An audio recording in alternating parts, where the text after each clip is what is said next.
โอ้ที่นี่ก็เป็นมูลเป็นช่างเข้มงวดเลยมัน เอาแต่แท้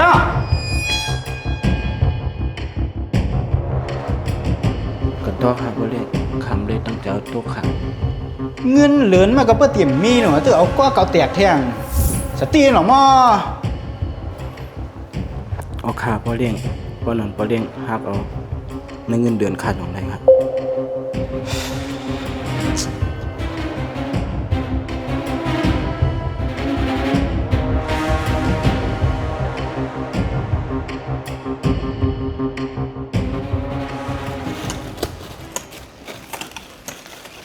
เอาแถวหาพ่อกล้ากำเห็นอย่างเจ๊กๆเลยเงินตาได้กินข้าวผมเคยมีเยอะเหมือนนั้น เหลือ40 บาทนั่น อัลโหลเว้ยถ้าเป็นรายวันได้ป่นเรือนอ่ะเมื่อไหร่ที่หาวันที่ก็เฮ้ย เขียวมันว่าติป่วนอ่ะกุ้ยจังดีละ กลุ่มที่ไหนได้ๆก็เหลือเงินเดือนจะตีนกัน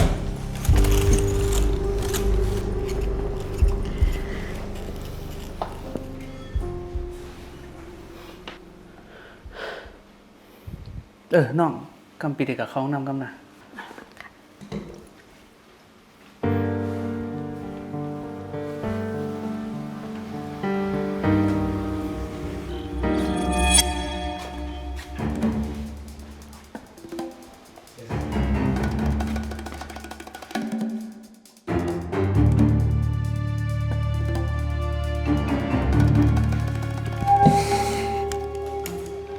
น้องสีนวลพี่ว่าเขาก็อุปนข้าวตั้งหึงเอานะพี่ว่ามันถึงข้าวยามเยาอะย้อนให้ปีก็รูปร่างจำใจน้องแล้วฮะพี่เป็นคอมมันแกนว่าพี่เต็มเฮ็ดให้น้องเตือนใจกะเอาไปจู้กันเนาะ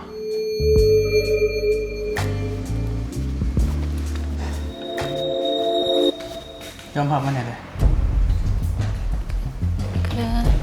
น้องย้อนวนได้ก่อนจังไรอะ เดี๋ยววนในสังแท่งเธอรู้มีก็มีน่ะ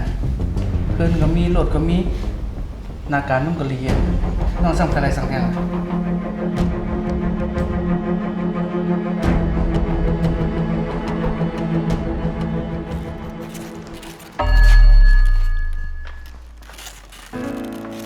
เอากะ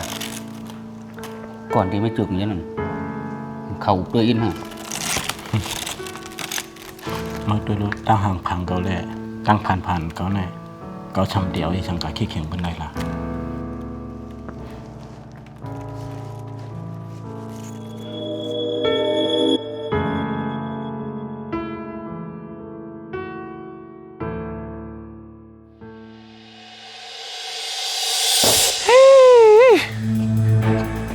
ต่างวันก่อนก๋วยมาก๋วยมือในวะอ้าวล่ะฉาหน้ากับที่มอช้อมอ่ะแน่กุนมีก่อนใจมาดูต้องมอเฮ็ดอ่ะ เน็ตอินในบีกับผลในตัว เนียดช่างละห้ามก็หมอมีอะไรเมื่อหมอมีห้ามมีอะไรเพราะนั้นเมื่อนั้นกับรถเครื่องก็ก๋วยก็หัวมาเนี่ยตัวเกียนเตี้ยวอ่ะวนพิษเตี้ยวก็มาเอามาเนี่ยนะพูดเป็นกับเอาดีกว่าตัวไผ่ตัวมันอะมะมือไผ่ของมันละเมียมาลุมจะเมียเขากว่าก็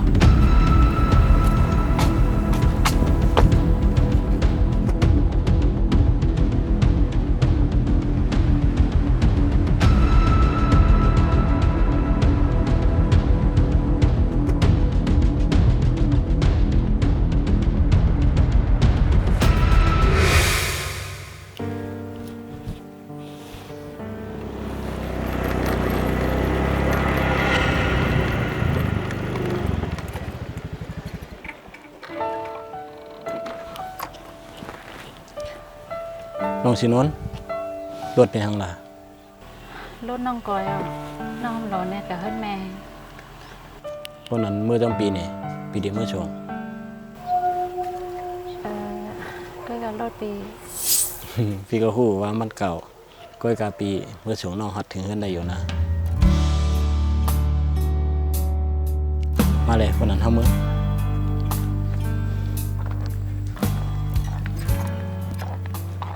โอ้คนก็ติดตกอ่ะกับน้องกัดเดียวเนี่ยว่าชื่อแขนยาวของป้ามาเสื้อพี่เสื้อวันนี้ สะเชื่อแล้วกูกัด ปีห้ามใส่ละ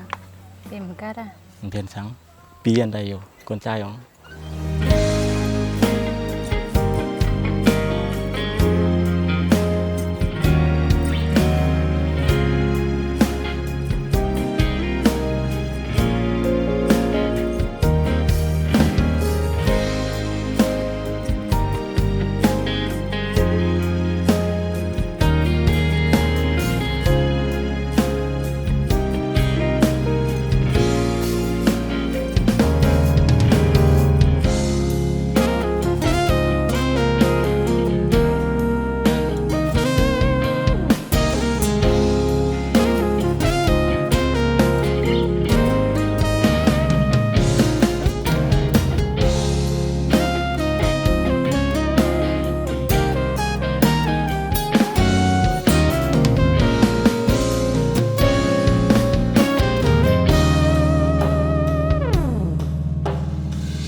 น้องสินวัน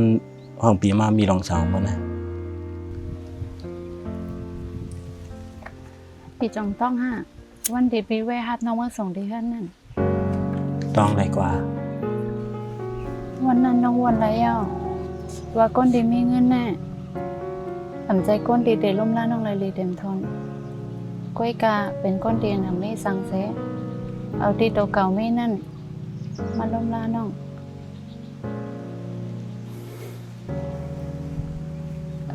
ปีพ่อกะเข้ามาเลยเพี้ยนตัวใจกันเด้ยัง กล้วยกาปีมีสังนะ ปีพ่อกะวันในปีมมีเงินค้ำก้อยกาปีมีหมากหัวใจได้ตั้งหักใจตีก้นมีเงินเขานั่นเลย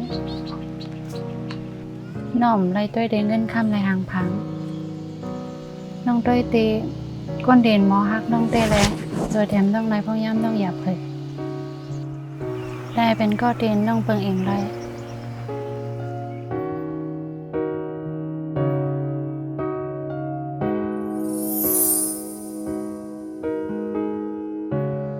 จมอย่างนั้นน้องที่น้องเลิกกวนพันสิ่งปี ปีฮักน้องนะ น้องก็ฮักดี